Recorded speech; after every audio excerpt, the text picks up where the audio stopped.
এই শোনো না, আমাদের অন্ধবিশ্বাস চ্যানেলটি যারা এখনো সাবস্ক্রাইব করেননি, প্লিজ সাবস্ক্রাইব করে দাও। আর অল্প কিছু সাবস্ক্রাইবার হলে 1 লক্ষ পরিবার হবে। সবাই প্লিজ সাবস্ক্রাইব এবং বেশি বেশি শেয়ার করে দাও প্লিজ। স্টেশনে পা রাখার জায়গা নেই। মালিহা বুঝে না জায়গাটা সবসময় কেন সরগরম থাকে। বাস স্ট্যান্ডে তো সবসময় এত লোক থাকে না, তাহলে এখানে কেন? 2 বছর ধরে যাতায়াত করলেও এই কেন এর উত্তর মালিহা আজও পায়নি। ভিড় ঠেলে বের হতেই মালিহার দম আটকে যাবার জোগাড় হলো। এমনিতেই দম আটকে বুকটা যেন ভার হয়ে আছে। দুপুরে হঠাৎ পাওয়া ফোনটা তার নিত্য পার করা সরল সূত্রের মতো অঙ্ককে জ্যামিতির জটিল চৌহদ্দিতে ফেলে দিয়েছে। কঠিন উপপাদ্যের মতো লাগছে সময়টা। না পারছে শেষ নামাতে, নাইবা পারছে ছেড়ে ছুঁড়ে ফেলে দিতে। দুটো ক্লাস শেষ করে যখন মালিহা ফোন হাতে নিল, তখন তার স্ক্রিনে ভাসছে 14টা মিস হয়ে যাওয়া কলের নোটিফিকেশন। তড়িঘড়ি করে মায়ের নাম্বারে ব্যাক করতেই শুনতে পেল রাবেয়া ফুপুর গলা। বলা ভালো, ভাঙা গলা। কেন গলা ভেঙেছে, মায়ের ফোন কেন রাবেয়া ফুপু ধরেছে, কোনো প্রশ্নই করা হলো না। ফুপুর একটা কথাতেই মালিহা অস্থির হয়ে উঠল। ফুপু জানালেন মতিয়ার সাহেব ছোট একটা অ্যাক্সিডেন্ট করেছেন। মালিহা যেন একটু আসে। মালিহা ছোট ভাই মিতুলকে ফোন দিল, সে ধরল না। অস্থির মালিহা আবারও মায়ের ফোনে ফোন করলো, কেউ ধরল না। মালিহাকে আশঙ্কার সাগরে ভাসিয়ে দিয়ে যেন তার পরিবার ভারে মজা পেয়েছে। সবাই এক মুহূর্তে বিচ্ছিন্ন হয়ে গেল। হল থেকে আসার সময় নীতি এসেছে তার সাথে। নীতি তার রুমমেট। 4 জনের রুমে বাকি 2জন সিনিয়র হলেও নীতি তার ব্যাচের, এমনকি তার সাবজেক্টের। মেয়েটা অনবরত বকবক করে চলেছে। মালিহা, তুই খামাখা টেনশন করছিস। আমার টেনশন হচ্ছে অন্য বিষয়ে। কি বিষয় বলতো? মালিহার মন চাইছিল নীতিকে চুপ করতে বলতে, কিন্তু বলা হলো না। সব সময় সব কিছু বলা যায় না। বিরস মুখে তাকে বলতে হলো, কি বিষয়ে? সচরাচর এমন ক্ষেত্রে কি হয় জানিস? বাবা মা ধরে বেঁধে বিয়ে দিয়ে দেয়। আঙ্কেল বলবে, মা মালিহা, দেখো আমার শরীরের অবস্থা, তোমাকে নিয়ে আমি খুবই দুশ্চিন্তায় আছি। সৎপাত্রে তোমাকে দিয়ে যেতে পারলে সেই চিন্তাটা কমতো। শোন, বিয়ে থা যাই করিস, একটা খবর অন্তত দিস প্লিজ মালিহা, না বলে বিয়ে করে নিস না। পেছন পেছন আসছিল আহসান। সে আটকে উঠে বলল, এসব কি কথা? তার কথার জোরে নীতি ভয় পেয়ে মালিহাকে আঁকড়ে ধরল। হিজাবে টান লেগে পিঠ বোরখার ভেতর দিয়ে চামড়ায় ঢুকে গেল। ব্যথায় মুখ কুচকে নিল মালিহা। সেটা খেয়াল করে নীতি বলল, সরি সরি দোস্ত, এহসানের বাচ্চা এমন করে হালম করলো যে ভয় পেয়ে গেলাম। মুখে ফু দিল নীতি। বোরখার হাতায় মুখের ঘাম মুছল মালিহা। এহসান বলল, বিয়েটির মামলা নাকি মালিহা? নীতি খ্যাক করে উঠল। এত গাধা কেন তুই? ওকে কেউ কিছু বলেছে যে ও জানবে? ও বলল না? তুই শুনিসনি? এক পাশে সরে মালিহার দিকে এসে নীতি বিড়বিড়িয়ে বলল, ছাগলটা কেন লেজ ধরেছে কে জানে। মালিহার সব কিছু বিরক্ত লাগছিল। বড় করে দম নিয়ে সে বলল, এহসান, তুমি চলে যেতে পারো। নীতি, তুইও চলে যা, এত সময় কষ্ট করার জন্য। ফালতু আলাপ করবি তো ট্রেন লাইনে তোকে ধাক্কা দিয়ে ফেলে দেব মালিহা। তোর এই রসকস ছাড়া ধন্যবাদ নিতে আমি আসিনি। তোকে ট্রেনের সিটে বসিয়ে দিয়ে তারপরে আমি যাব। এহসান, তুই যা।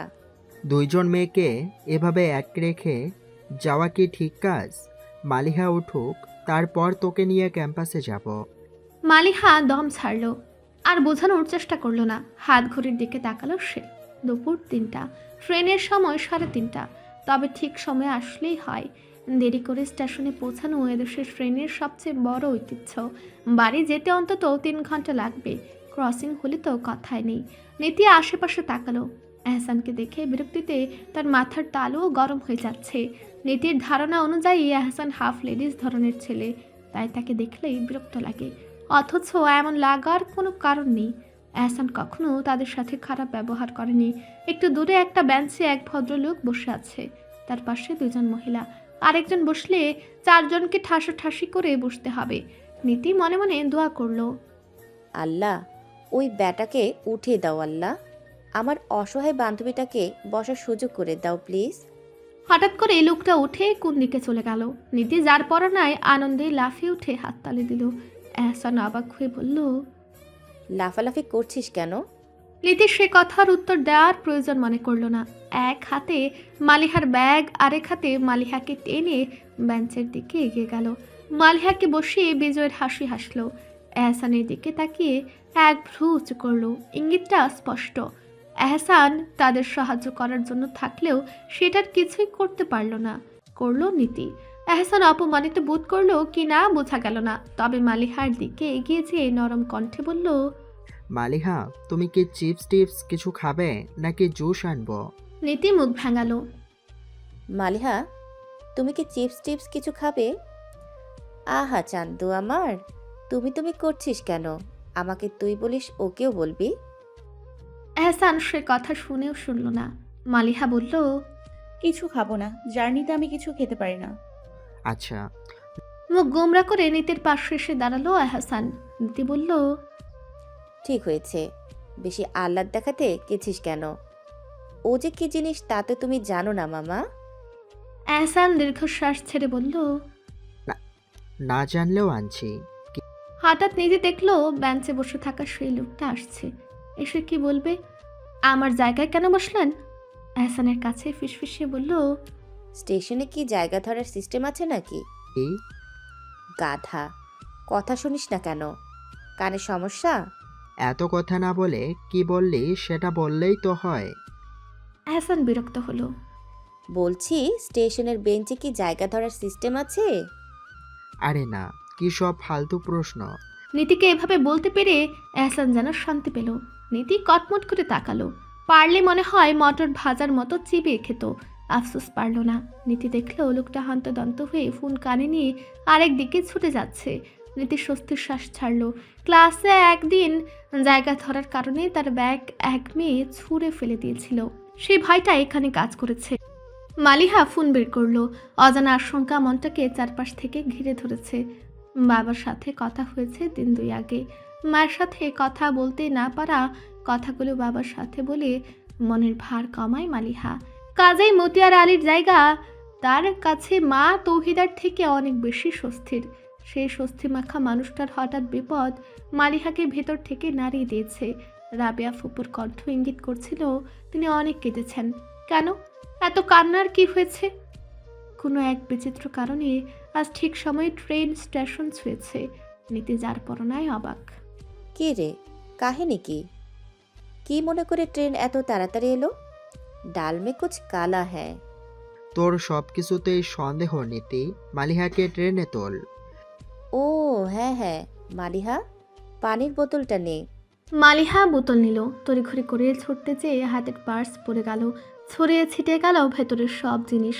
নীতি এহসান তুলতে সাহায্য করলো। মালিহার হাত ঠান্ডা হয়ে আসছে। ট্রেন চলে যাবে না তো? সাইরেন বাজলো। নীতি ব্যাগ হাতে দিলে মালিহা ছুটতে যেয়ে পড়ে গেল। নীতি তুলে ধরলো মালিহাকে, নরম কণ্ঠে বলল, প্যানিক করিস না মালিহা, ট্রেন আছে, তুই হাঁট। নীতির কথা অনুযায়ী ট্রেন থামলো না। আস্তে আস্তে ছুটতে শুরু করলো। ছুটলো মালিহাও, তবে হাতলের নাগাল পেল না। তার মনে হচ্ছে যেন বাবাকে আর দেখা হবে না। মতিয়ার আলী যেন তার থেকে অনেক দূরে হয়ে যাচ্ছে। হঠাৎ করে কেঁদে ফেললো মালিহা। ট্রেন কি একটু থামতে পারে না? মেঘের আড়ালে লুকিয়ে থাকা রোদের মতো একটা হাত বেরিয়ে এলো দরজার ওপাশ থেকে। হাতের মালিককে মালিহা দেখল না, তবে হাতটাকে তার মনে হলো খড়কুটো, যে ডুবন্ত মালিহাকে বাঁচাতে এসেছে। খুব কষ্টে হাতটা ছুঁতে পারল মালিহা। বাকি কাজটুকু হাতের মালিক করে নিল। এক টানে তাকে তুলে নিল ট্রেনের ভেতরে। মালিহা যেয়ে পড়ল লোকটার বাহুতে। পেছনে তাকিয়ে দেখল প্ল্যাটফর্ম শেষ হয়েছে।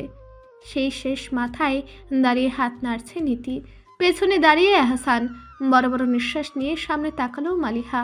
দেখলো এখন অতি পরিচিত মুখ খুব আগ্রহ নিয়ে তাকে দেখছে। ধাতস্থ হয়ে সরে এলো মালিহা। তুমি এখানে? ইতমিনান বলল, তোর সিট কোথায়? 54। চল। ব্যাগটা হাত থেকে নিয়ে এগিয়ে গেল ইতমিনান। মালিহার মনে হলো এই ইতমিনানকে সে চেনে না। কয়েক বছর আগে দেখা বন্ধুর সম ইতমিনানের সাথে এই মানুষটার কোনো মিল নেই। তার চোখ মুখে গাম্ভীর্যের ছাপ, মুখে এঁটে থাকা দাড়ি সেই গাম্ভীর্যে আরও একটু রোশনায় ছড়িয়েছে। এই মানুষটাকে দেখলে হঠাৎ করে প্রাণ খোলা হওয়া যায় না, বরঞ্চ এক অপরিচিত সম্মান এসে মনের কোণে জায়গা করে নেয়। মালিহাকে বসিয়ে ইতমিনান বলল, এখানেই চাকরি পেয়েছি, 1 মাসও হয়নি এসেছি। যে মানুষটার সাথে দিনে 2 বার দেখা হতো সেই মানুষটার জীবনের খবর আজ মালিহা জানে না। জীবন বুঝে এমনই। কোথায় যাচ্ছ? ইতমিনান প্রথমে অবাক হয়েছিল। মালিহার শান্ত মুখশ্রী থেকে নিঃসৃত প্রশ্ন তাকে বুঝতে সাহায্য করলো যে মালিহা কিছুই জানে না, জানাতেও চাইল না ইতমিনান। দুঃখের চুম্বকীয় জাল থেকে যত দূরে সরে থাকা যায়। দীর্ঘশ্বাস ছেড়ে ইতমিনান বলল, বাড়িতে। ও জানো ভাইয়া, বাবা অ্যাক্সিডেন্ট করেছে। ইতমিনান তাকালো। তার কাছে মনে হলো ক্লাস 9-এ পড়া মালিহা কথা বলছে। মালিহা বদলায়নি, সে আগের মতোই আছে, 4 বছর আগের মতো, যে সহজ ভাষায় সহজ কথা বলতে পারে। কিন্তু ইতমিনান জানে আজকের পর মালিহা আর এমন সহজ সরল থাকতে পারবে না। বাস্তবতা তাকে এমন থাকতে দেবে না। ইতমিনান বুঝলো না তার কি প্রতিক্রিয়া দেখানো উচিত। ও পরের যেটুকু মালিহা জানে না সেটুকু সে জানে। সেই জানাটুকু তার গলা আঁকড়ে ধরেছে, কথা বলতে দিচ্ছে না ঠিক মতো। ইতমিনান কোনো মতে বলল, আমি পাশের বগিতে আছি, কিছু দরকার হলে বলিস। মালিহার মনে হলো ইতমিনানের বাহ্যিক অবয়বের সাথে তার অন্তঃকরণও পাল্টে গেছে। ইতমিনান দ্রুত পায়ে চলে গেল। মালিহা আবার সংকট সাগরে চিন্তার ঢেউয়ে আবর্তিত হতে লাগলো। কিছুক্ষণের মাঝে ট্রেনের ঝাঁকুনিতে ঘুমিয়ে পড়ল সে। আসনে বসতেই ইতমিনানের মনে হলো বড় বেশি গরম লাগছে। শার্টের উপরে 2টো বোতাম খুলেও লাভ হলো না। কপালের ঘাম মুছল ইতমিনান। মালিহার শান্ত মুখটা চোখে ভাসছে। যোগাযোগের সুতো ঢিল হলেও কি সে মালিহাকে কখনো ভুলেছিল? রক্তের বাঁধন ভোলা কি এতই সহজ? যেই বাঁধন সৃষ্টিকর্তা বেঁধে দিয়েছেন, কার সাধ্য তা ছিন্ন করে? ছটফট করতে করতে ইতমিনান বেশ কয়েকবার মালিহাকে দেখে এলো। প্রত্যেকবারই তাকে ঘুমন্ত অবস্থায় পেল। যেভাবে মালিহা ঘুমোচ্ছে তাতে তার ব্যাগ সহ পুরো মানুষটাকে তুলে নিয়ে গেলেও সে ঠিক টের পাবে না। ফলে ইতমিনানের আনাগোনা আরও বাড়ল। তার পাশের আসনের লোকটা বিরক্ত হলো বারবার এমন উঠাতে। ইতমিনান পাত্তা দিল না। তার কেন যেন মনে হলো আসন্ন ঝড় থেকে মালিহাকে বাঁচানোর দায়িত্ব তার। একমাত্র সেই পারবে কাজটা করতে। আঁকা বাঁকা মাঠ, হাজার রকম পরিবেশ, অনেকগুলো ক্রসিং পেরিয়ে ট্রেন যখন গন্তব্যে পৌঁছালো তখন সন্ধ্যা নেমেছে। ইতমিনান মালিহার পাশেই দাঁড়িয়েছিল। সে 7 ঘন্টা সে এখানেই দাঁড়িয়ে কাটিয়েছে। নামার সময় মালিহাকে শুয়ে ডেকে বলল, মালিহা ওঠ, নামতে হবে। কাজ হলো না। হাতের ব্যাগ দিয়ে মালিহাকে ধাক্কা দিল ইতমিনান। মালিহা হুড়মুড়িয়ে উঠল। তাকে ধাতস্থ হওয়ার সময় না দিয়ে ট্রেনের সঙ্গে নামালো ইতমিনান। তারা নামতেই ট্রেন স্টেশন ছেড়ে গেল। মালিহা যখন বুঝলো তারা গন্তব্যে পৌঁছে গেছে তখন মনে হলো আকাশটা থমথম করছে। পরিবেশটা ভয়ানক কিছুর জানান দিচ্ছে। প্রতিবার মতিয়ার আলিয়া এবং মিতুল স্টেশনে অপেক্ষা করে। এবার কেউ নেই। মালিহার বুকটা কামড়ে উঠল। বাবার অনুপস্থিতিতেই এখন থেকে চোখে কাটার মতো বিচ্ছে। সামনে এগিয়ে যেতেই ইতমিনান ডেকে উঠল, মালিহা দাঁড়া, রিক্সা ডাকি। ফোন বাজলে পার্স থেকে বের করে দেখল নীতি। কানে ধরতে না ধরতেই হড়বড় করে মেয়েটা বলল, দোস্ত পৌঁছেছিস? আমি এসে ঘুমিয়ে গেছিলাম, এজন্য ফোন দিতে পারিনি। তোর ব্যাগ মোবাইল সব ঠিক আছে? কিছু চুরি হয়নি তো? নীতি, আমার ফোন দিয়েই তোর সাথে কথা বলছি। ও হ্যাঁ, তাই তো। মাত্র ট্রেন থেকে নামলাম, অনেকগুলো ক্রসিং ছিল তাই দেরি হলো। সাবধানে যা দোস্ত। মিতুল আসছে? না, আমার এক কাজিন আছে। আচ্ছা, আঙ্কেলের খবর বলিস। ঠিক আছে। ফোন রেখে কাপড়ের ব্যাগের কথা মনে পড়তেই হাই হাই করে উঠল মালিহা। আমার ব্যাগ ট্রেনে ফেলে এসেছি। তাহলে এটা কার? হাত উঁচু করলো ইতমিনান। ও, মালিহা নিভে গেল। এই মনোযোগ নিয়ে তুই 2 বছর ভার্সিটিতে কিভাবে পড়লি আমি সেটাই বুঝতে পারছি না। মালিহা উত্তর দিল না। ভাইয়া, বাবার সাথে তোমার কথা হয়? ইতমিনান রিক্সা খুঁজতে খুঁজতে অন্যমনস্ক ভাবে উত্তর দিল। হতো। মালিহা উদ্গ্রীব হয়ে বলল, এখন আর হয় না? তুমিও বাবার সাথে রাগ করে আছো? থমকে গেল ইতমিনান। মালিহাকে তাড়া দিয়ে বলল, এটাই তুই ওঠ, আমি পরেরটায় আসছি। কোথায় আসছো? ইতমিনান সময় নিয়ে বলল, তোদের বাড়িতে। সত্যি?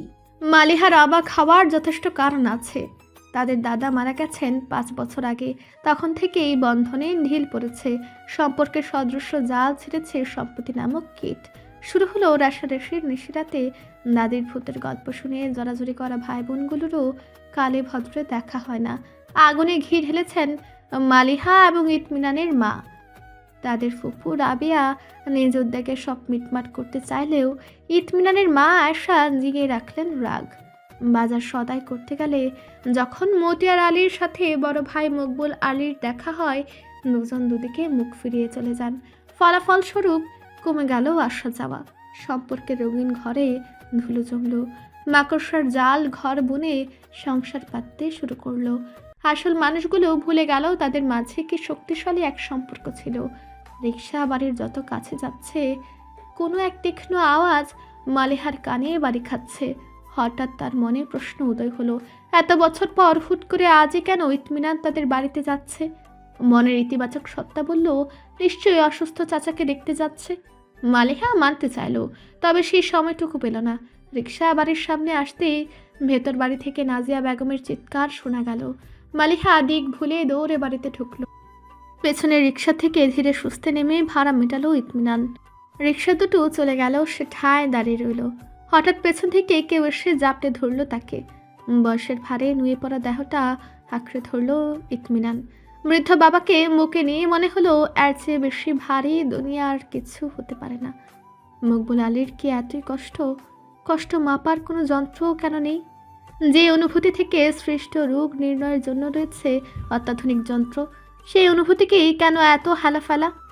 মালিহার মনে হচ্ছে তার কান থেকে গরম ধোঁয়া বের হচ্ছে। পরীক্ষার হলে প্রশ্নের সঠিক উত্তর না পারলে তার এমন লাগে। তখন খুব করে বাবাকে মনে পড়ে। মনটা চায় বাবার বুকে যেয়ে লুকিয়ে পড়তে, কিন্তু মালিহা মতিয়ার আলীর বুক খুঁজে পাচ্ছে না। মাথার সামনে পেছনে পেঁচানো সাদা গজ কাপড়ে আবক্ষ কাফনে ঢাকা দেহটা মতিয়ার আলীর। এই খবরটা তার মস্তিষ্ক যখনই তার মনে পাঠাচ্ছে, তখনই এক যুদ্ধ বেঁধে যাচ্ছে। মন মননের দ্বিমুখী যুদ্ধ মালিহা সইতে পারল না। জ্ঞান হারিয়ে পড়ে গেল ছাউনির দেয়া উঠোনে। আশেপাশের মানুষ হাহাকার করে উঠল। আহা গো, মেয়েটা শোক সামলাতে না পাইরা জ্ঞান হারাইছে, ধরো ওরে, ধরো কেউ। নাজিয়া বেগম বুক চাপড়ে কাঁদছেন। বৃদ্ধা রাশেদা বেগম পুত্র হারানোর সুখ ভুলে পুত্রবধূর কাছে এগিয়ে গেলেন। তার শক্ত কণ্ঠ এবং স্পষ্ট উচ্চারণ যে কাউকে নাড়ি দিতে সক্ষম। কান্না থামা বৌমা, আশেপাশে পুরুষ মানুষ আছে, নিজের দিকে খেয়াল করো। মেয়ে এসেছে, ওকে দেখো। রাশেদা বেগমের ভগ্ন কণ্ঠ শুনে মুখ তুলে তাকালেন নাজিয়া। বিগত দিনের সকল মন কষাকষি ভুলে হুমড়ি খেয়ে বৃদ্ধা শাশুড়ির বুকে ঝাঁপিয়ে পড়লেন। আহাজারি করে বললেন, আমার কি হবে মা? আমার ছেলে মেয়ের কি হবে? আমার সব শেষ হয়ে গেল। রাশেদা বেগম সন্তর্পণে নাজিয়ার শাড়ির আঁচল তুলে দিলেন। আশেপাশের মহিলাদের নির্দেশ দিলেন তাকে ঘিরে ধরতে। পাশেই মালিহা শুয়ে আছে। একজন তাকে ধরে নাজিয়ার বুকে দিলেন। নাজিয়ার কান্না থামল না, কান্নার গতি বেড়ে গেল। ওমালি হারে, তুই তো এতিম হয়ে গেলি রে। আল্লাহ, তুমি কি করলা? আহা মালিহার মা, এসব কোন ধরনের কথা? হায়াত ওই আল্লাহর হাতে। মরণ আজ হোক কাল হোক আসবেই। তাই বলে তুমি উল্টোপাল্টা কথা বলে নিজের ঈমান আলম নষ্ট করবা কেন? আশেপাশে অনেকে রাশেদা বেগমকে চেনে না। তারা কিছুটা অবাক হলো। ছেলে হারিয়ে এমনভাবে শক্ত থাকতে কাউকে বোধহয় তারা দেখেনি। কণ্ঠের কি তেজ, সম্মান যেন আপনাতেই চলে আসে। মালিহার জ্ঞান ফিরলে কিছুক্ষণের জন্য তার স্মৃতিভ্রম হলো। আশপাশ বুঝতে সময় লাগলো। যখন বুঝতে পারলো ততক্ষণে সে এতিম। নাজিয়া বেগমের দিকে তাকিয়ে অস্পষ্ট স্বরে মা বলে ডাকতেই তিনি আবারও হাও মাও করে কান্না শুরু করলেন। কিন্তু মালিহার মুখ তৎক্ষণাৎ শক্ত হয়ে গেল যখন সে বুঝল তার হৃদয়ের সবচেয়ে কাছের মানুষটা ইহলোক ত্যাগ করেছে। তার সাথে শেষ সাক্ষাৎটুকু মালিহা করতে পারেনি। তখন অশ্রু তার গাল ভেজালেও কণ্ঠ রোধ হয়ে গেল। চোখের পাতায় ফেলে আসা 21 বছরের স্মৃতি নিজ উদ্যোগে তাদের মিলে ধরল। হাসি, কান্না, সুখ, দুঃখ সবটাই জীবন্ত, শুধু মানুষটাই প্রাণহীন। ইতমিনান মিতুলকে খুঁজল। ছেলেটা আশেপাশে কোথাও নেই। আয়শা ছেলের দিকে এগিয়ে এসে বলল, কাকে খুঁজছিস আব্বা? মিতুল কই? জানি না, আমি ওখানে দেখিনি। ইতমিনান মাকে লক্ষ্য করলো। কথাটা বলা উচিত হবে কিনা ভাবতে ভাবতেই মুখ বুলালিয়ে এলেন। ইতমিনান কথাটা গিলে নিল, বলা হলো না। ইতমিনান, লাশ সকাল পর্যন্ত রাখা কি ঠিক হবে? ইতমিনান বিড়বিড় করলো, লাশ, লাশ। এক মুহূর্তের মাঝেই একটা প্রাণবন্ত দেহ কেমন করে লাশে পরিণত হয়। রুহের কি মহাত্ম। মালিহার নানা বাড়ি থেকে সবাই এসেছে? ওর মামার সাথে দেখা হয়েছে, আর কেউ তো আসার নেই। মিতুল কোথায়? তোর দাদির ঘরে, তখন থেকে কান্নাকাটি করছে। দীর্ঘশ্বাস ছেড়ে ইতমিনান বলল, রাস্তা পার হতে যে প্রাইভেট ধাক্কা দিয়েছে, উল্টে পড়ে একদম মাথায় আঘাত লেগেছে। 2 দিন আগেও আমার সাথে দেখা হয়েছিল, তখন যদি একটু কথা বলতাম। বলতে বলতে এই কান্নায় ভেঙে পড়লেন মকবুল আলী। জমিয়ে রাখা অভিমানটুকু এখন কেবল তুচ্ছ মনে হচ্ছে। ইতমিনান বলল, আমি মিতুলের সাথে দেখা করে আসি, তুমি কবর খুঁড়তে বলো। রাশেদা বেগমের ঘর অন্ধকার, দেয়ালের সাথে খুলতে থাকা তাসবিহের দানাগুলো চকচক করছে। ইতমিনানের কাছে এই জিনিসটা রহস্যময় লাগে। জল জল করে অন্ধকারের গভীরতা বুঝে যেন গা ছমছম করে দেয়া এর কাজ। মিতুল? ডাকার সাথে সাথেই লাইট জ্বালিয়ে দিল ইতমিনান। মতিয়ার আলীর বাড়িতে এলে রাশেদা বেগম এই ঘরে থাকেন, সেই হিসেবে ঘরের আনাচে কানাচে ইতমিনানের চেনা। তাদের যাওয়া আসা কমে গেলেও রাশেদা বেগম নিয়ম করে ছেলেদের বাড়িতে থাকেন। মিতুল মাথা উঠালো না, হাঁটুতে ভর দিয়ে 2 হাত দিয়ে মুখ ঢেকে রেখেছে সে। পিঠ ক্রমাগত কেঁপে কেঁপে উঠছে। মিতুল? মিতুল নিজের ঘাড়ে রাখা ইতমিনানের হাত ঝাড়া দিল। লাল চোখ দুটো তার দিকে তাক করে গলায় আক্রোশ নিয়ে বলল, কিসের জন্য এসেছ? ইতমিনান চুপ করে ক্রোধটুকু গলাধঃকরণ করলো। তার দোষ অস্বীকার করার উপায় নেই। সম্পত্তির জের ধরে মালিহা মিতুলের সাথে সম্পর্ক ছিন্ন করার কোনো কারণই তার ছিল না। বংশের বড় সন্তান হিসেবে তার উচিত ছিল বাবা মাকে বোঝানো, সম্পর্কের ক্ষেত্রে যত্নবান হওয়া। সেটা না করে সে উল্টো তাদের কথায় সায় দিয়েছে। কাজেই শাস্তি তার প্রাপ্য। কিন্তু সে কি শাস্তি পাচ্ছে না? পিতৃতুল্য চাচার মরদেহ কি শাস্তি হিসেবে যথেষ্ট নয়? আমার বাবার লাশ দেখতে এসেছ? যাও দেখো, বাইরে আছে, আমাকে বিরক্ত করো না। ইতমিনার নির্নিমেষ মিতুলকে দেখলো। ছোট্ট ছেলেটা দেখতে দেখতে এইটে উঠে গেছে, রাগ দেখাতে শিখে গেছে। নরম কণ্ঠটা কর্ণকুহরে প্রবেশ করতে যতটা সময় লাগে ততটুকু সময় মিতুল স্থির ছিল।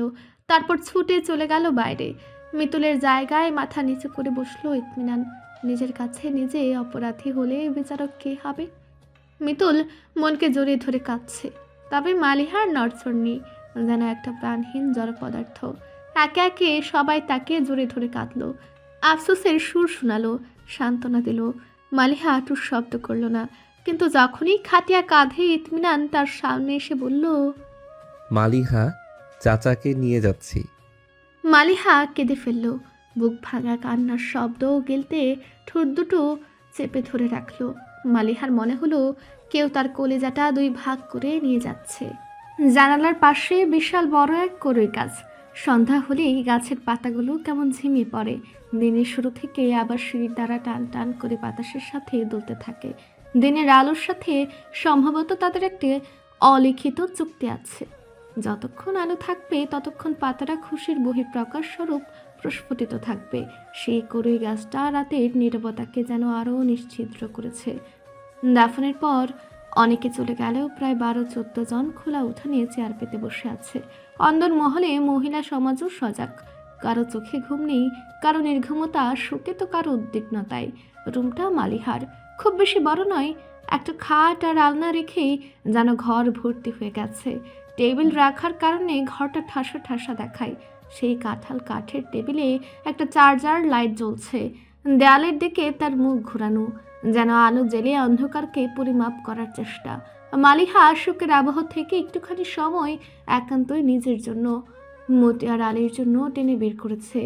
আধার যখন দর্প ভরে পৃথিবীতে রাজত্ব করছে, তখন মালিহা আধারের দম্ভকে চূর্ণ করে সেই আধারের মালিকের দরবারে মাথা ঠুকে কাঁদছে। তার চোখ থেকে অশ্রু নির্গত হয়, ভিজে পাতলা যায় নামাজ। বুকের কাছের ওড়নাটা ভিজেছে সে কখনই। থেকে থেকে তার পিঠ কেঁপে উঠছে। তার কান্না মাখা ভেজা বাতাসে ছড়িয়ে যাচ্ছে গুনগুন করা কিছু শব্দ। আমার বাবার অনেক পাপ আল্লাহ। আমার বাবা মাঝে মাঝে নামাজ মিস দিয়েছে, দাদির সাথে অনেক সময় জোরে কথা বলেছে, খারাপ ব্যবহার করেছে, বড় চাচার সাথে সম্পত্তি নিয়ে ঝগড়া করেছে, তোমার সব হক ঠিকমতো আদায় করতে পারেনি। কিন্তু আমার বাবা তোমাকে ভালোবাসতো আল্লাহ। তার অন্তরের খবর তুমি আমার চেয়ে বেশি ভালো জানো। আমার বাবা তো তোমারই বান্দা বলো। আমি না চাইতেই তুমি আমাকে হাত পা সব দিয়েছ, বাবা মা ভাই বোন দিয়েছ। আজকে আমি তোমার কাছে আমার বাবার জন্য শান্তি চাইতে এসেছি আল্লাহ। তুমি কি তোমার ভিখারি বান্দাকে ফিরে দেবে? তোমার কাছে তো কোনো কিছুর অভাব নেই। আমার বাবাকে ক্ষমা করে দিলে তোমার কোনো ক্ষতি হবে না। তুমি প্লিজ আমার বাবাকে ক্ষমা করে দাও প্লিজ। মালিহার মাথা ভার ভার লাগছে, নাকের ভেতরে শিরশির করছে। দ্রুত নামাজ শেষ করলো সে। নাকের কাছে হাত দিতেই তরল আঠালো পদার্থ হাতে ঠেকলো। আলোর সামনে এসে দেখলো যায় নামাজ ওড়না দুটোই রক্তে মাখামাখি। ঠিক কতটা দিন পর নাক থেকে রক্ত বের হলো মালিহা জানে না, তবে মনে পড়ে শেষবার অ্যাডমিশনের সময় খুব ঘন ঘন নাক থেকে রক্ত পড়তো। শরীরের উপর মনের উপর যখনই চাপ পড়েছে তখনই এমন হয়েছে। সে সময়টায় বাবা পাশে ছিল, মাথায় হাত বুলিয়ে দিয়ে শান্ত করে বলতো, কোনো চিন্তা নেই মা, আল্লাহ ভাগ্যে যা রেখেছেন তাই হবে, তাকে বেশি বেশি ডাকো। ডুকরে কেঁদে উঠল মালিহা। সেই মানুষটা আজ নেই, তার পাশে নেই, এই বাড়িতেও নেই, এমনকি এই দুনিয়ায় নেই, কোথাও নেই। আজ তার অস্তিত্ব এই পৃথিবী থেকে বিলীন হয়েছে। মায়া মাখিয়ে মা বলে আর কেউ তাকে বাবার মতো করে ডাকবে না, বুঝবে না। বিছানায় শুয়ে পড়ল মালিহা। মুখটা ব্যথা করছে, মাথা টনটন করছে, নাক থেকে গড়িয়ে পড়ছে টকটকে লাল তরল। তাকে থামানোর কোনো চেষ্টায় মালিহার নেই। ইতমিনান বাবার পাশে বসে আছে। মকবুল আলী স্থিমিত হয়ে আছেন। 52 বছরের শক্তপোক্ত মানুষটা কেমন যেন ঝিমিয়ে গেছে। ইতমিনানের মনে হলো বিষয়টা বোঝানোর এখনই মোক্ষম সময়। নরম মনে নিশ্চয়ই তিনি পুরনো জেদ ধরে বসে থাকবেন না। বাবা, মকবুল আলী অপলক নিজের পায়ের দিকে তাকিয়ে আছেন। ছেলের ডাক তিনি শুনলেন না। মকবুল আলী যেন ধ্যান ছেড়ে বের হলেন। ইতমিনান বলল, কি ভাবছিলে? মলিন হাসলেন মকবুল আলী। মতির কথা ভাবছিলাম। এই একই মায়ের পেটের ভাই আমরা, অথচ শেষ সময়টা কি বিশ্রীভাবে কাটলো। ইতমিনান কিছু বলল না। মকবুল আলী নিজেই বললেন, তুই আর মিলি যেমন আপন ভাই বোন, আমি মতিন রাবেয়া এমনই ভাই বোন।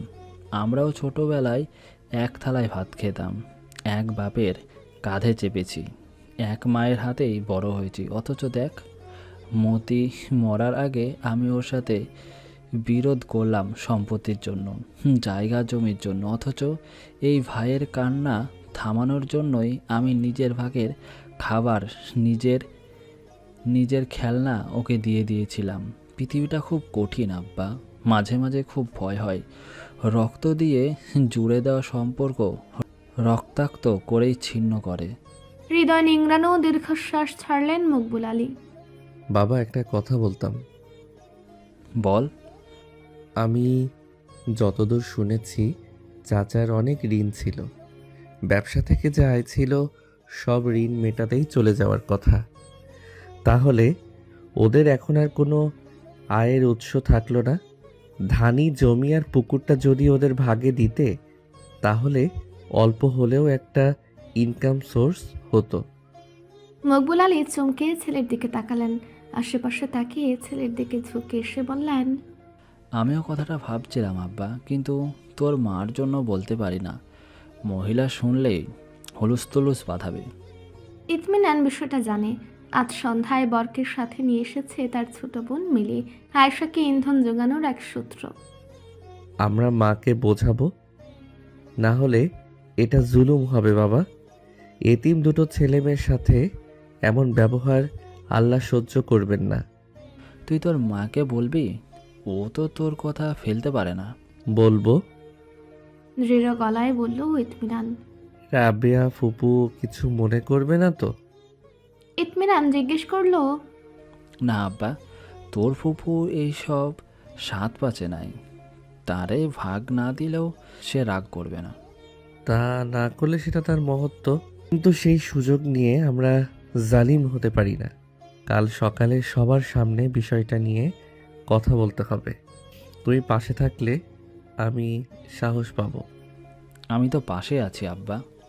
মকবুল আলী চোখ মুছলেন। যখন মাফ চাওয়ার এবং পরিত্রাণ পাওয়ার কোনো উপায় নেই, তখন অনুতাপ সম্ভবত পৃথিবীর সবচেয়ে বড় এবং ভয়ঙ্করতম শাস্তি। রাশেদা বেগমের শক্তপোক্ত রূপটা মিলিয়ে দেখতে পারে না। আহ্লাদ বিষয়টা তার মাঝে নেই।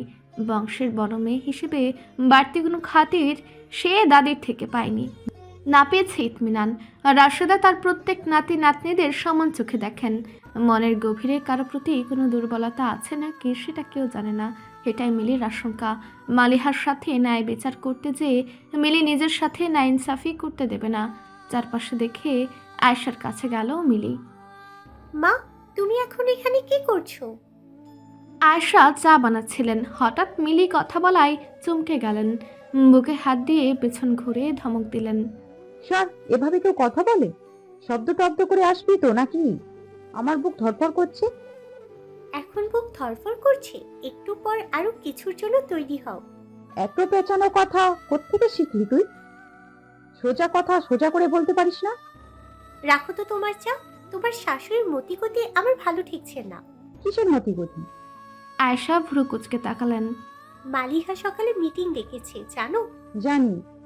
তোমার শাশুড়ি নো ওখানে দয়াসাগর হাতিম, তাই হয়ে জমি সব মালিহাদের দিয়ে দেয়। হ্যাঁ, বললেই হলো। তোর বাবার ভাগ আছে, তোর ফুপুর ভাগ আছে। বাবা কালকে থেকে ছিম মেরে আছে। ওই বুড়ি যা বলবে তাই শুনবে।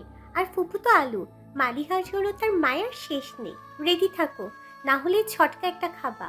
এত কিছু আমি বুঝি না। তোমার জামাই আছে, তার সামনে ফকিরি মার্কা জমি নিয়ে আমার মান সম্মান নষ্ট করবা না। এবার যা পারো করো। মিলি চলে গেল। আয়েশা ভাবনায় পড়লেন।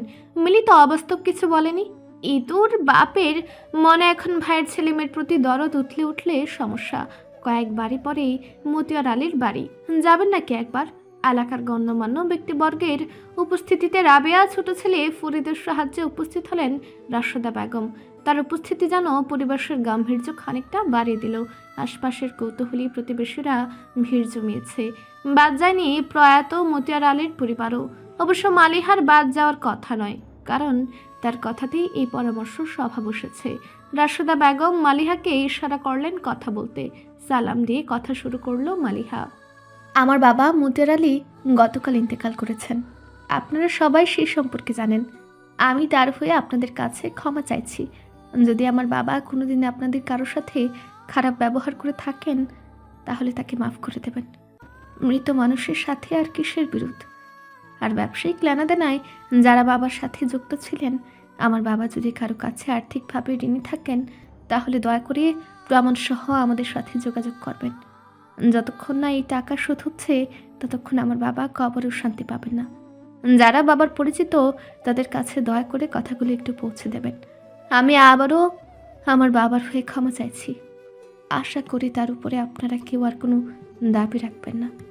পিনপত নীরবতা ছেয়ে গেছে পুরো উঠোন জুড়ে। সেখানে রাশেদা বেগম তার বর্ষিয়ান গলায় বলতে শুরু করলেন, মকবুলের বাবায় রেখে যাওয়া সম্পত্তি নিয়ে আগে থেকেই বেশ টানাপোড়েনে চলছে। আজকে এখানে আবার 3 ছেলে মেয়ের উপস্থিতি আছে। তাদের সামনে আমি এই সম্পত্তির একটা ব্যবস্থা করে দিতে চাই। মিলি কান খাড়া করে শুনছিল। এই পর্যায়ে এসে মায়ের হাতে চিমটি দিল। আয়েশা বেগম তাকালে চোখ দিয়ে ইশারা করে বোঝালো, মিলল তো আমার কথা? প্রথমে আমি সবার দাবি দাওয়া শুনতে চাই। মকবুল, বলো কোন অংশটা তুমি নিতে চাও?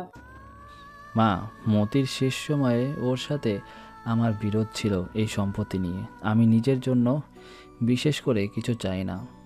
সবাই নিয়ে যেটা থাকবে তাই আমি নেব। সবার মনে যেন একটা হাহাকার পড়ে গেল। ঠিক এই কথাটাই মতিয়ার বেঁচে থাকতে বড় ভাই হিসেবে তিনি বলতে পারতেন না। তাহলে কি 5 বছরের এই বিশাল বিচ্ছেদ হতো না?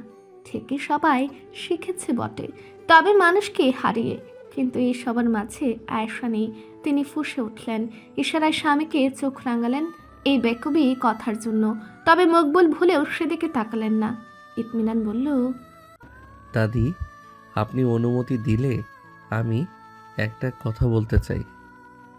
বলো ভাই, তুমি বংশের বড় ছেলে, তোমার কথা বলার অধিকার আছে। মালিহার দিকে এক পলক তাকালো ইতমিনান। তার দৃষ্টি আকাশে স্থির। কি দেখছে কে জানে। ধানি জমি আর পুকুরের ভাগটা মালিহাদের দেয়া উচিত বলে আমি মনে করি। এই মুহূর্তে আমার বাবা আছে, তার উপার্জন আছে। আল্লাহর রহমতে আমিও চাকরি পেয়েছি, আরও ভালো চাকরির চেষ্টা করছি। ফুপাও নিজের জায়গায় সচ্ছল, কিন্তু চাচার পরিবারে উপার্জনক্ষম কোনো ব্যক্তি নেই। মালিহা, মিতুল দুজনেই ছোট। ইজারা দিয়ে হলেও তারা এখান থেকে কিছু আর্থিক সাহায্য পাবে, যেটা এ সময় ওদের সবচেয়ে বেশি দরকার। রাশেদা বেগমের চোখটা চকচক করে উঠল। তবে তিনি কিছু বলার আগেই আয়েশা ভেতর থেকে হুড়মুড়ে এসে জোর গলায় বললেন, এসব কি বলছিস জিতু? দুটোই ওদের দিয়ে দিলে আর কি থাকে? আমরা কি পাবো তাহলে? ইতমিনান চোখ বন্ধ করলো। এক কঠোর মানুষের সামনে তার মা জমির দাবিতে চিৎকার করছে।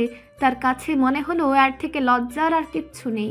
শান্ত গলায় সে বলল, একটু ভেবে দেখো মা, ওদের অবস্থাটা বোঝার চেষ্টা করো। বুঝেছি অবস্থা, তাই বলে পুকুরে ওরা নেবে আর খেতে ওরাই নেবে? বাকি ওই ভাঙাচোরা জমি নিয়ে আমরা করবোটা কি? মিলে এসে যোগ দিল ভেতর থেকে। মা তো ঠিকই বলেছে ভাইয়া, আমাদের নিজে চিন্তাও তো একটু করতে হবে। সব ওদের দিয়ে দিলে হবে না। রাবেয়া এতক্ষণে কথা বললেন। তার ভাইয়ের কবরের মাটি এখনো শুকায়নি, আর মধ্যেই এটা জমি নিয়ে কারাকারি শুরু করেছে। মনুষ্যত্ব কি কিছুই বাকি নেই? মিলি, তুই চুপ কর। তোর বাপ ভাই এখানে আছে, তাদের বুঝতে দে। তুমি কথা বললো না ফুপি, তোমার বরের তো কারি কারি টাকা, জমি তোমার না পেলেও সমস্যা নেই, কিন্তু আমি তোমার বাপের থেকে পাবোই 1 ভাগ। তাও যদি জোড়াতালি মার্কা হয় তাহলে চলবে কিভাবে? মকবুল আলীর মন চাইল মেয়ের গালে ঠাটিয়ে চড় দিতে, কিন্তু এত মানুষের মাঝে সেটা পারলেন না। শীতল কণ্ঠে বললেন, মিলি ঘরে যাও। মিলি বাবার কথাই ধার ধারল না। তার বর আছে, এখানে কথা বলে জমি আদায় করে নিতে পারলে সে কথা শ্বশুর শাশুড়ির কানেও যাবে, ইজ্জত বাড়বে বই কমবে না। ফয়সালার সময় কোথায় যাব? আমার ভাগ আমাকে বুঝে নিতে হবে, না হলে তো তাদের বাপ মরা মেয়েকে সব দিয়ে দিতে চায়। বুঝি না নাকি? মরা বাপ নিয়েও কেউ যে চালবাজি করতে পারে সেটা তো বুঝলাম। মুখ ভেঙচে দিয়ে বলল মিলি। ইতমিনান আর সহ্য করতে পারল না, কঠোর স্বরে হুঙ্কার ছেড়ে বলল, মিলি, একদম চুপ করো। সেই স্বরে কেঁপে উঠল প্রত্যেকটা মানুষ। বাদ গেলেন না নাজিয়া বেগম নিজেও। শুধু শান্ত কণ্ঠে মালিহা বলল, ক্ষেত পুকুর কোনোটাই আমরা নিব না, একটাও না। মালিহা, নাজিয়া বেগম মোটামুটি একটা ধমক দিলেন, তবে সেটা ধমকের পর্যায়ে পড়ল না। সারা রাত কান্নাকাটি করে তার গলার জোর কমে গেছে। মালিহা সেই ধমক গায়ে মাখল না। সবাই তার দিকে তাকালো। আমার বাবা আমাকে চালবাজি করা শেখায়নি, আর না আমার রিজিক কেউ কেড়ে নিতে পারবে। ক্ষেত পুকুর কোনোটাই আমরা নেব না, তোমরাই নাও, আমাদের একটু শান্তি দাও। ইতমিনান দেখলেও আকাশের দিকে দৃষ্টি স্থির করা মালিহার নাক থেকে রক্ত পড়ছে। অনেকগুলো ছেলে মেয়ের বাড়ির দিকে আসছে। মিতুল খেয়াল করলো, দেখলো ইতমিনান তাদের আটকেছে। কথাবার্তা বলে ছেড়ে দিল। মিতুল ইতমিনানকে সহ্য করতে পারছে না। ইতমিনানের সব কাজ তার কাছে আদিখ্যাতা মনে হচ্ছে। একটা মেয়ে এসে বলল, তুমি মিতুল না? মিতুল তাকালো, বসা থেকে উঠে বলল, জি, আপনাকে তো চিনলাম না। নীতি কান্না ভেজা কণ্ঠে বলল, আমি নীতি। মিতুলের কপালের ভাত সমান হলো। দীর্ঘশ্বাস ছেড়ে সবার দিকে তাকিয়ে বলল, আসুন। মালিহা বারান্দায় দাঁড়িয়েছিল। নীতিদের দেখতে পেয়ে বের হয়ে এলো। নীতি ঝাঁপিয়ে পড়ল মালিহার উপর। মালিহা তাকে আগলে নিল। অবস্থা দৃষ্টে মনে হলো নীতির বাবা মারা গেছে এবং মালিহা তাকে সান্ত্বনা দিচ্ছে। এহসান এক দৃষ্টি মালিহার মুখের দিকে তাকিয়ে রইল। পেছনে আসা ইতমিনান সেটা লক্ষ্য করলো। নীতি থাক। আমার অনেক কষ্ট লাগছে দোস্ত। নীতি হেঁচকে তুলে বলল। মালিহা নিচু স্বরে বলল, আবার পরে কাঁদিস। ওরা তো দূর থেকে জার্নি করে এসছে, ওদের বসার ব্যবস্থা করতে হবে। নীতি নাক টেনে সোজা হয়ে দাঁড়ালো। আন্টি কোথায়? আমি আন্টির সাথে দেখা করে আসি। ভেতরে আছে, নিতুল নীতিকে মার কাছে নিয়ে যা। ইতমিনান মালিহার কাছে এসে বলল। সকালে কি খেয়েছিস? মালিহা এক পলক তাকিয়ে বলল, কিছু না। কি? ইতমিনান আর কিছু শোনার প্রয়োজন বোধ করলো না। সামনের ছেলেদের দিকে তাকালো, বলল, ভাই, আমি মালিহার চাচাতো ভাই। তোমরা আমার সাথে এসো, মেয়েরা এদিকে থাকুক। দুইজন মেয়ে মালিহার নির্দেশে নীতির পিছু পিছু গেল। ইতমিনান যাওয়ার আগে ফিসফিসিয়ে বলল, কিছু করতে হবে না, আমি ফুপুকে দিয়ে খবর পাঠিয়ে দিচ্ছি। ফুপুকে ডেকে দে। মালিহার প্রকৃত অর্থেই রান্না করতে ইচ্ছে করছিল না, তাই এক বাক্যে মেনে নিয়ে রাবেয়ার জেচে গেল সে। রাবেয়া বেজায় চিন্তিত। এতদিন দ্বন্দ্ব সংঘাত ছিল ভাইদের মাঝে, সেটা এখন স্থানান্তরিত হয়েছে ভাইয়ের বউদের মাঝে। অবশ্য এতদিন পেছন থেকে তারাই কল কাঠি নেড়ে আসছিল, প্যাচে পড়েছিল ভাইয়ের ছেলে মেয়েগুলো। মালিহার কথা মনে হতেই মুখটা ভার হয়ে যায়। মতি তো গেছে, তার মেয়েকে বিপদে ফেলে গেছে। আহা, বাপের আদরের মেয়ে। মালিহা কি দিয়ে কি করবে ভেবে পান না রাবেয়া। আম্মু। রাবেয়া সামনে তাকালেন। রাফি ডাকছে। 5 বছরের ছেলেটা তার শেষ বয়সের সন্তান। দাম্পত্য জীবনের দীর্ঘ একটা সময় তিনি নিঃসন্তান হিসেবেই কাটিয়েছেন। স্বামীর মন মানসিকতা ভালো ছিল বলে শাশুড়ির কথা শুনেও টিকতে পেরেছেন, নয়তো তার পাশের বাড়ির ছোট্ট একটা মেয়ে এই মালিহার সমান। বিয়ের 2 বছরের মাঝে কোনো ছেলে পেলেই হলো না বলে মেয়েটাকে বাপের বাড়ি রেখে এলো। তিনি অবশ্য আফজাল সাহেবকে বলেছিলেন আরেকটা বিয়ে করতে। একজন ডিভোর্সি মহিলাকে বিয়ে করলে তার আশ্রয় হয়। আফজাল সাহেব বলেছিলেন, আমার জীবনে ঝামেলার কোনো শেষ নাই রাফির মা, ডাইকা ডাইকা আর ঝামেলা আনার কাম নাই। এই মানুষটা আজব। বিয়ের পর থেকেই ডাকে রাফির মা, যখন রাফির কোনো খোঁজ খবর নেই তখন ডাকে রাফির মা। অবশেষে দীর্ঘ অপেক্ষার সফর শেষ করে তারা গন্তব্যে পৌঁছে গেছে। আজ রাবেয়া প্রকৃত অর্থেই রাফির মা। ছেলেকে 2 হাতে জড়িয়ে ধরলেন রাবেয়া। মনে চায় মানিকটাকে কলিজার ভেতরে ঢুকিয়ে রাখতে। আহা, তার বুকের ধন। বলো বাপ, ক্ষুধা লাগছে, কিছু খাবা? না আম্মু, মালিয়াপুর কি হয়েছে? রাবেয়ার বুকটা ভরে যায়। ছেলেটাকে সুন্দর করে কথা বলে, একদম স্পষ্ট করে। মাঝে মাঝে তিনি নিজেকে নিয়েই শঙ্কায় পড়ে যান, কখনো না নজর লাগিয়ে দেন। কি হবে বাপ, কিছুই হয় নাই? মালিয়া আপু এবার আমাকে একবারও কোলে নেয়নি। মালিয়া আপুর মন খারাপ কেন আম্মু? তোমার ছোট মামা কালকে মারা গেছে না, তাই মালিহা আপার মন খারাপ। দীর্ঘশ্বাস ছেড়ে বললেন রাবেয়া। রাফি গম্ভীর হয়ে গেল। বেশ কিছুক্ষণ চুপ থেকে বলল, আম্মু, আমি মালিয়া আপুকে বিয়ে করব। চারদিকে দুঃখের জাল বিছানো, তার মাঝ থেকে রাবেয়া ফিক করে হেসে দিলেন। কেন আব্বা? মালিহা আপুর মন খারাপ দেখলে আমার ভালো লাগে না। আমার সাথে বিয়ে হলে আপুর মন ভালো হয়ে যাবে। এই কথা তোমাকে কে বলছে? কেউ না, আমি জানি। রাবেয়া হাসেন। রাফি বলে, হাসতো কেন আম্মু? মালিয়া আপা আমাকে অনেক পছন্দ করে। মিতুল ভাইয়ার থেকে আমাকে বেশি ভালোবাসে। আপু আমাকে বিয়ে করবে, তুমি আপুকে বলবা। আচ্ছা, বলবো। রাফি মায়ের কোল থেকে নেমে গেল। তার অনেক কাজ। রাবেয়া বানু মায়ের কাছে গেলেন। একটা সলা পরামর্শ করা দরকার। মালিহা সেখানে ছিল। তিনি আশেপাশে দেখে নাজিয়াকে ডেকে আনলেন। তুই এখন মিটিং বসালি কেন? রাশেদা বিরক্ত হলেন। আরেকটু পরে আসার ওয়াক্ত হবে। রাবেয়া এখন কথা শুরু করলে থামবে না। দরকার আছে মা, এই মালিহা ওঠ। মালিহা চোখের উপর হাত রেখে শুয়েছিল। উঠে বসতেই মাথাটা কেমন ঘুরে উঠল।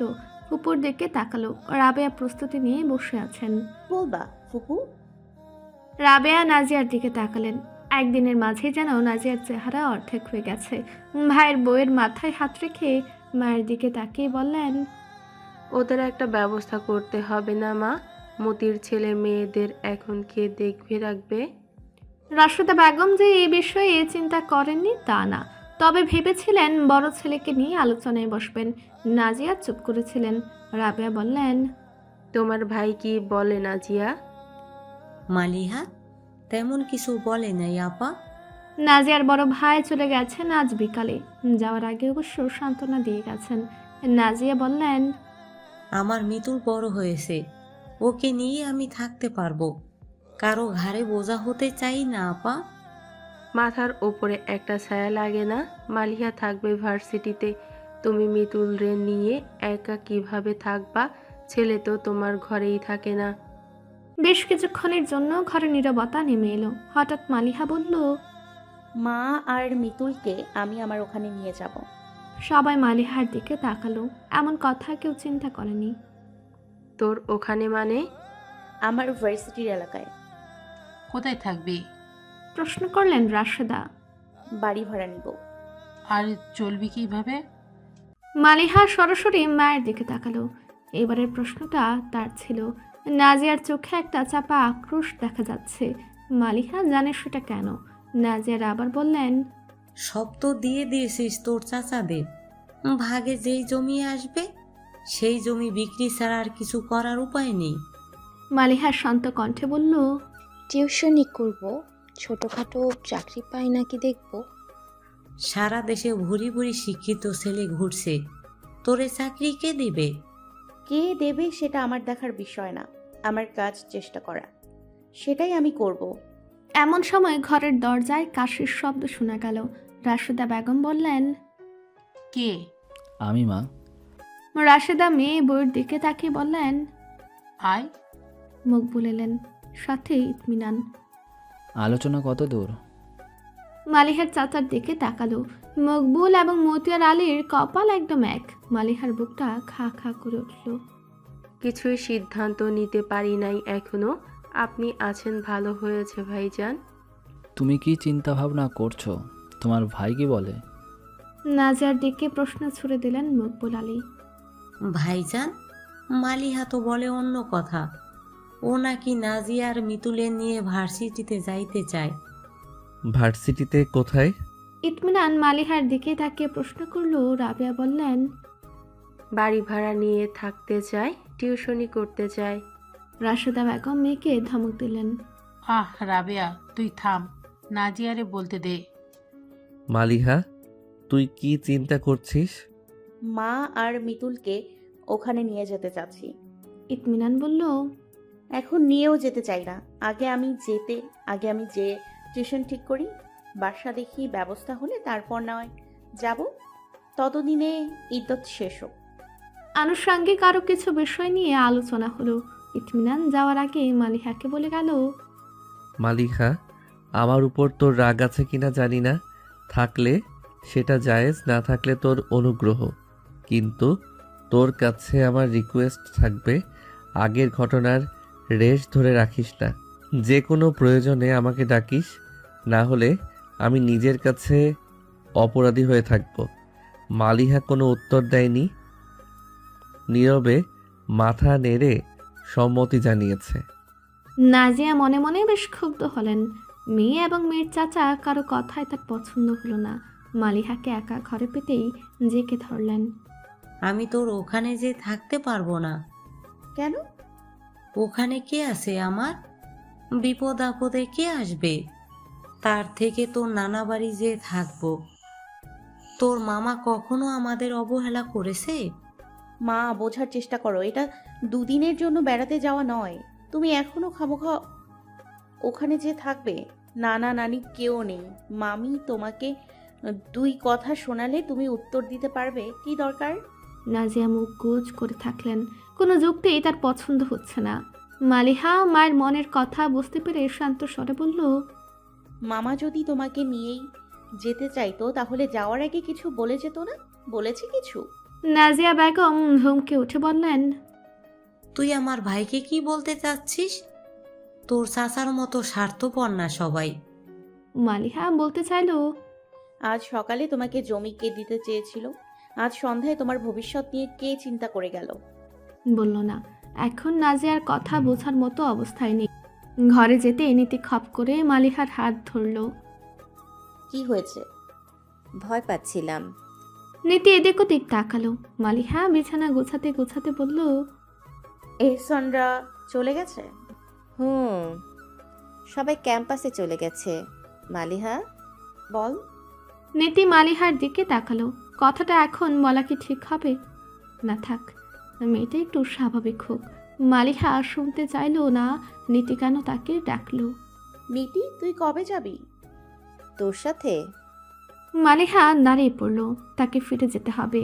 সে একই রুটিনের আবর্তে ঘুরপাক খেতে হবে, কিন্তু বুকে শূন্যতা নিয়ে। এই শূন্যতা আর কখনোই কোনো কিছু দিয়ে পূরণ হবে না। একের পর এক পাওনাদার এসে চলেছে। মালিহা হাবুডুবু খাচ্ছে। মতিয়ার আলীর এত ঋণ ছিল, মাঝে মাঝে সন্দেহ হয় এরা নিশ্চয়ই সুযোগ সন্ধানী। কিন্তু প্রমাণপত্র সামনে দেখে কিছু বলার উপায় থাকে না। ইতমিনানের সাহায্যে মতিয়ার আলীর জমানো টাকা থেকে কিছু টাকা তুলে এনেছে মালিহা, কিন্তু হাত মুঠো করার আগেই সব টাকা ঋণ মেটাতেই ফুরিয়ে গেল। দিন শেষে মালিহা দেখল আগামী 1 সপ্তাহের বাজারটুকু খুব কষ্টে অবশিষ্ট টাকা দিয়ে হবে। দীর্ঘশ্বাস ছাড়ল সে। মকবুল আলী স্মিত হেসে বললেন, জীবন বড় কঠিন মা, কিন্তু তুমি যদি তাকে কঠিন মনে করে মগজে জায়গা দাও তাহলে সে তোমাকে পেয়ে বসবে। জীবনকে দেখবে পাহাড়ের মতো, কখনো বন্ধুর পথ, কখনো ঢাল, কখনো চূড়া। মালিহা কথাগুলো মাথায় গেঁথে নিল, বুকে বেঁধে নিল। বাবা তো তাকে ছাড়া বাঁচতে শিখিয়ে যায়নি। সন্ধ্যার আগে আগে পাশের বাড়ির চাচি এলেন, সাথে অপরিচিত একজন মহিলা। মালিহা তাদের ভেতরের বাড়িতে আমন্ত্রণ জানালো। রাবিয়া তখনও যাননি, কিন্তু মনস্থির করে ফেলেছেন আগামীকাল সকাল সকালে চলে যাবেন। এই মুহূর্তে তাকে আর এই বাড়িতে প্রয়োজন নেই, বরঞ্চ বাড়তি 3টা মানুষ কি খাবে সেই চিন্তায় মালিহার মুখ শুকিয়ে যেতে দেখেছেন তিনি। ভাতিজির এই কষ্টটুকু তিনি কমাতে চান। অপরিচিত মহিলা দেখে রাবেয়ার কপালে ভাঁজ পড়ল। এটা কে গো? চাচি হেসে বললেন, আমার ননদের প্রতিবেশীর বোনের মেয়ে। নীতির মাথা ঘুরে উঠল। সে বাক্যটুকু তার মাথায় নিতে চাইল না। মালিহা কই আপা, ওরে দেখতে আসলাম। রাবেয়া বেগম কপালে ভাঁজ ফেলে বললেন, মালিহা আছে, ওরে কেন দেখতে আসছো? এমনিই বাপটা মরে গেল, মেয়েটার কথা ভাবতেই কষ্ট লাগে। তাহলে ভাবার দরকার কি? চট করে মুখে হাত দিল নীতি। চাচি তার দিকে তাকিয়ে বললেন, এইটাকে? মালিহার বান্ধবী। ও, আসলে আপা মালিহার কথা তারে বললাম। মনি আবার কারো দুঃখ দেখতে পারে না। সে আমার একটা ভালো প্রস্তাব দিয়েছে, আপনাদের কাছে সেটাই বলতে আসলাম। রাবেয়া মনে মনে এটার প্রস্তুতি নিয়েছিলেন। শুরু হয়েছে তবে। নাজিয়া, রাশেদা কেউই আশেপাশে নেই। রাবেয়া নিজেকে মুক্ত অনুভব করলেন। যাক, কিছু বলার পর অন্তত রাশেদার চোখ রাঙানি খেতে হবে না। মালিহা চা নাস্তা নিয়ে এলো, এগিয়ে দিয়ে সামনে বসলো। নীতি তাকে ভ্রু তুলে ইশারা করছে। মালিহা ও ইশারায় জিজ্ঞেস করলো, কি হয়েছে? নীতি নিজের ডান হাত গলার এক পাশ থেকে আরেক পাশে নিয়ে গেল। ফিসফিসিয়ে বলল, তু গই কমসে। মালিহা বিরক্ত হলো। এই মেয়েটা সহজ কথা কখনো সহজে বলে না, অথচ পৃথিবীর জটিল কথাগুলো নির্বিকার ভঙ্গিতে বলে অপর পাশের মানুষটাকে পাথর বানিয়ে দেয়। এই যে মনি, এটাই মালিহা। চাচি উচ্ছ্বসিত ভঙ্গিতে বললেন। মনি নামক মহিলা নরম করে হেসে মালিহাকে বললেন, আমার কাছে এসে বসো মা। মালিহা না করতে পারল না। কেউ এত সুন্দর করে ডাকলে না করা যায়? মহিলার পাশে বসতে তিনি আন্তরিকভাবে জড়িয়ে ধরলেন মালিহাকে। মালিহা বিস্মিত হলো, অনুভব করলো মহিলার অপত্য স্নেহ। জড়িয়ে ধরার ভঙ্গিতে কিছু একটা ছিল যাতে মহিলাটিকে মালিহার আপন বলে মনে হলো। কেমন আছো মা? আলহামদুলিল্লাহ ভালো আছি আন্টি, আপনি কেমন আছেন? মনে মোটামুটি চাচির বয়সী, সেই হিসেবেই তাকে আন্টি বলা, কিন্তু চাচি হৈ হৈ করে উঠলেন। কি বলো? মনি আমারে ডাকে আন্টি, তুমি আমারে ডাকো চাচি, আবার মনিরে বলো আন্টি, কেমনে কি হইল? নীতি পরিস্থিতি কোন দিকে মোড় নিচ্ছে বোঝার চেষ্টা করছিল। মনে যে ইতিমধ্যে মালিহার মন জয় করে ফেলেছে এটা নীতি খুব বুঝলো। বিরক্ত হলো সে। মালিহা কি টোস্ট যে একটু পানি পড়লেই হুগলে যেতে হবে? বিরক্তিকর, কিন্তু সম্পর্কের মার প্যাচ আবার আসতেই তার মাথা ঘুরতে শুরু করলো। থাক মা, সমস্যা নেই, আন্টি বলো। মালিহা স্বস্তির নিঃশ্বাস নিল। আন্টি, কিসে পড়ছো এবার? অনার্স সেকেন্ড ইয়ারে। অনুমতি দিলে একটা ব্যক্তিগত প্রশ্ন করব, কিছু মনে করতে পারবে না। মালিহা মহিলার ব্যবহারে মুগ্ধ হলো। মুগ্ধতা নিয়ে বলল, অবশ্যই আন্টি, বলুন, কিছু মনে করব না। বিয়ে করার কোনো চিন্তা করেছো কি? জানি তোমার বাবা মারা গেছে, এখন পরিস্থিতি কিছুটা জটিল, তবু এ বয়সে তোমার জন্য চিন্তা জানতে চাইছে। মালিহা বিব্রত বোধ করলো। আন্টি দেখতেই তো পারছেন আমাদের পরিবারের বর্তমান অবস্থা। ভাইটা ছোট, পরিবারের দায়িত্ব নেওয়ার মতো বয়স এখনো হয়নি। সেই মানুষটা মন মানসিকতা কেমন হবে এটা তো আগে থেকে বলা যায় না। এই বিপদের সময়ে সে যদি আমার পরিবারের পাশে না দাঁড়ায় তাহলে আমার একুল ওকুল সব যাবে। তাই ভাইটা একটু বড় না হওয়া পর্যন্ত এই বিষয়ে ভাবছি না। মালিহার উত্তরে মহিলা সম্ভবত খুব খুশি হলেন। তার চোখ মুখে হাসি খেলে গেল।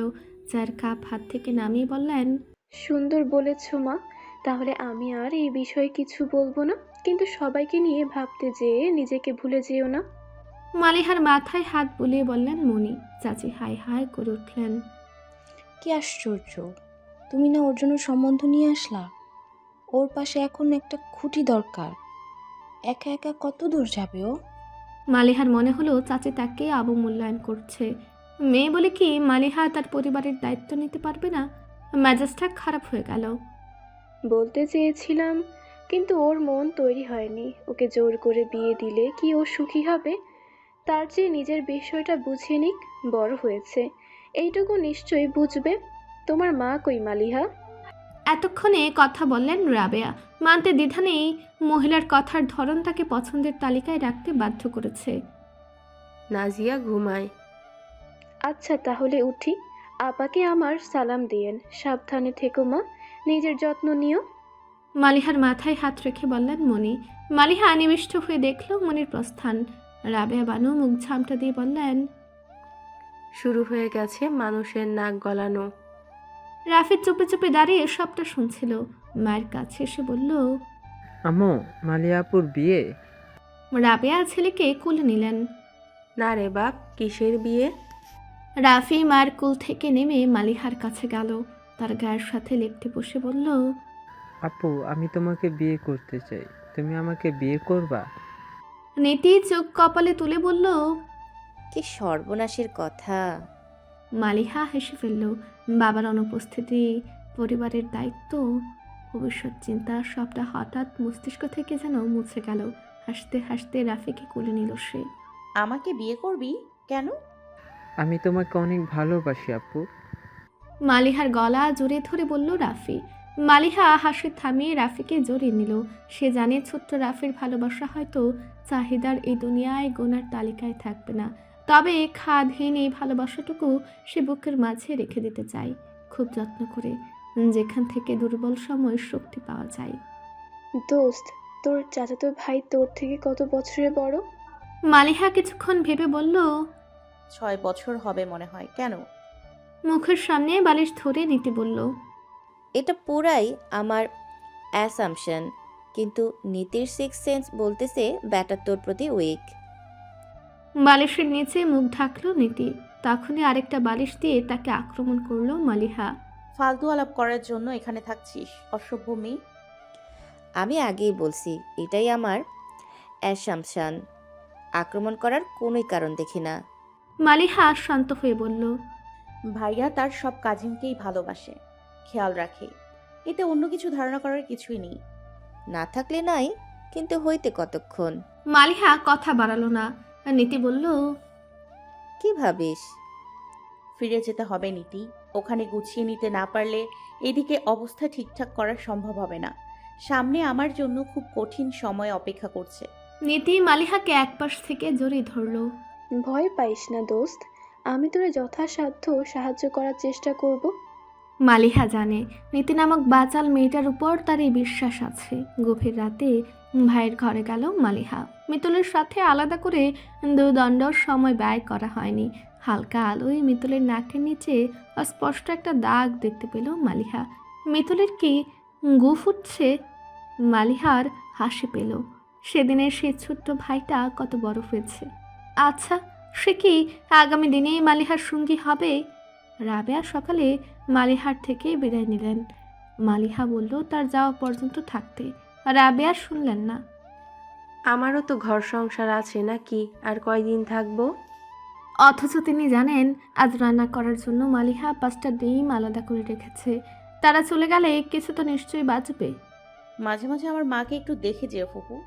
কিভাবে ওদের রেখে যাব সেটাই বুঝতে পারছি না। মায়ের তো সংসারের দিকে কোনো খেয়ালই নেই। তুই সব খেয়াল করেছিস তাই তোর মা এমন করছে। তুই গেলেই দেখবি আবার নিজের দায়িত্ব পালন করছে। বেশি চিন্তা করিস না, আমি আসবো মাঝে মাঝে। বড় ভাইয়ের সাথে দেখা করে যাই। মকবুল আলীর বাড়িতে সে ভাইকে ডেকে রাবেয়া বললেন, নিয়মিত ভালোবাসার গল্প শুনতে এবং পড়তে আমাদের অন্ধবিশ্বাস চ্যানেলটি সাবস্ক্রাইব করে পাশে থাকা বেল আইকনটি ক্লিক করুন। ধন্যবাদ সবাইকে।